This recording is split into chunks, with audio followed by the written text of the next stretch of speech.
পৃথিবীর জালেমরা শুনে নাও, পৃথিবীর জালেমরা শুনে নাও, ওয়ায়ামুদ্দুহুম ফি তুগয়ানিহিম।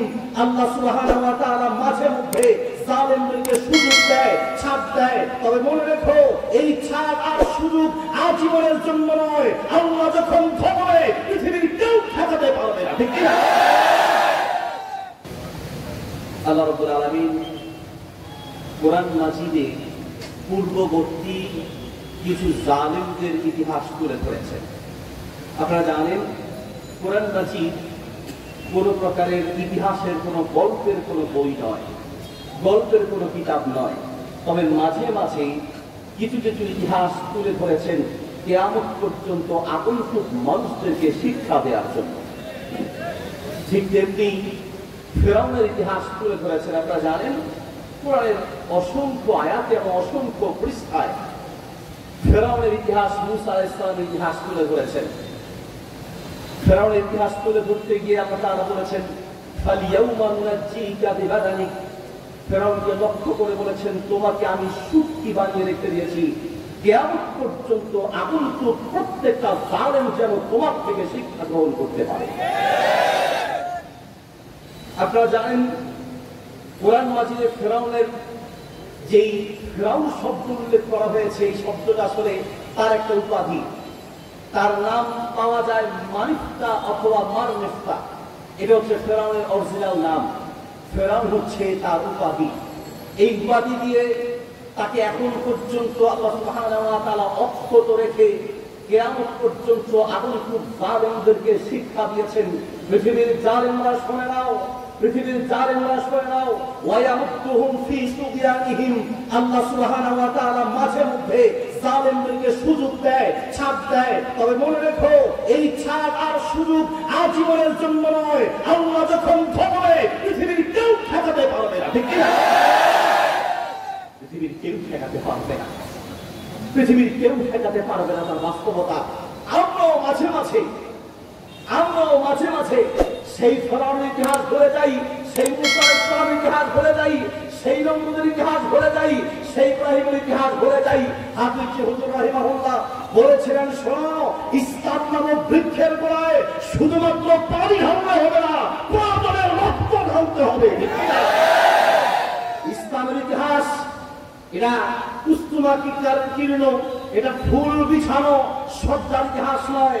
ইসলামের ইতিহাস শুধুমাত্র খাওয়া দাওয়ার আরামের বিছানায় ঘুমানোর ইতিহাস নয়। ইসলামের ইতিহাস প্রয়োজনে ইসলাম হেফাজতের জন্য, দেশ রক্ষার জন্য জীবন দেওয়া, রক্ত দেওয়ার ইতিহাস। নবী সাল্লাল্লাহু আলাইহি ওয়াসাল্লাম সেই ইতিহাসকে স্মরণ করিয়ে দিতেই তিনি সহিহ বুখারী প্রথম খণ্ডের 16 নম্বর পৃষ্ঠার একদম শেষের দিকের একটি হাদিসে বলেছেন, ইন্না মিনাশ শাজারি শাজারাতান মিসলুহা কামাসালিল মুসলিম। শোনো, একজন মুসলিমের দৃষ্টান্ত হচ্ছে একটি গাছের মতো। কোন সেই গাছ? আরাতু আনা কুলা ওয়াহিয়া তাকলা। রাসূল সাল্লাল্লাহু আলাইহি ওয়াসাল্লাম দৃষ্টান্ত দিতে গিয়ে খেজুর গাছের কথা বলেছেন। কেন তিনি খেজুর গাছের কথা বলেছেন? এজন্যই বলেছেন, খেজুর গাছের খেজুর দিয়ে মানুষ উপকৃত হয়, খেজুর গাছের ছায়া মানুষ উপকৃত হয়। একটি বৃক্ষ তার সর্ব অঙ্গ দিয়ে মানুষের উপকার করবে, ঠিক তেমনি একজন মুসলিম তার সর্ব অঙ্গ দিয়ে মানুষের উপকার করবে। তবে খেজুর গাছের দৃষ্টান্ত দিতে গিয়ে যেহেতু খেজুর গাছের কথা বলেছেন, সেই গাছে কাটার একটা স্বভাব আছে, কাটার স্বভাব। আল্লাহ রাসূল বোঝাতে চেয়েছেন, মুসলমান তার সর্বাঙ্গ দিয়ে নিজের জীবন বিলীন করে মানুষের খেদমত করবে, মানুষের উপকার করবে, সবার সাথে নম্র থাকবে। কিন্তু যখন দেশের উপর আঘাত আসবে, যখন ইসলামের উপর আঘাত আসবে, যখন প্রিয় নবীর ইজ্জত নিয়ে কথা বলা হবে, যখন সাহাবায়ে কেরামের শানে কটূক্তি করা হবে, মুসলমান তখন কাটার সেই স্বভাবটা দেখাবে, ঠিক কি না? সম্মানিত উপস্থিতি, মুসলমান তার সর্বশক্তি দিয়ে মানুষের উপকার করবে, এমন হাজার দৃষ্টান্ত আছে। আপনারা জানেন ফেনীর বন্যার ইতিহাস, আপনারা জানেন, আমরা দেখেছি বহু নেতাও সহযোগিতা করেছেন, বহু মিডিয়ার লোকও সহযোগিতা করেছেন। কিন্তু কয়দিন করেছেন? সেই কয়দিন পানি ছিল, পানিতে নেমে একটু ছবি তুলে, একটু ভিডিও করে, একটু ক্যামেরায় তুলে জাতির সামনে প্রকাশ করেছে। আমরা এই দলের, আমরা সেই দলের ত্রাণ বিতরণ করেছি। কয়েকদিন গেল ব্যাস তাদেরকে আর খুঁজে পাওয়া যায় না। কিন্তু আলহামদুলিল্লাহ মানুষের বিপদে ওলামায়ে কেরাম সেই বন্যার শুরু থেকে ছিল, এখনো আছে। ইনশাআল্লাহ সর্বদা মানুষের খেদমতে সবাইকে সবার আগে যাদেরকে পাওয়া যাবে তারা হচ্ছে ওলামায়ে কেরাম, ঠিক কিনা?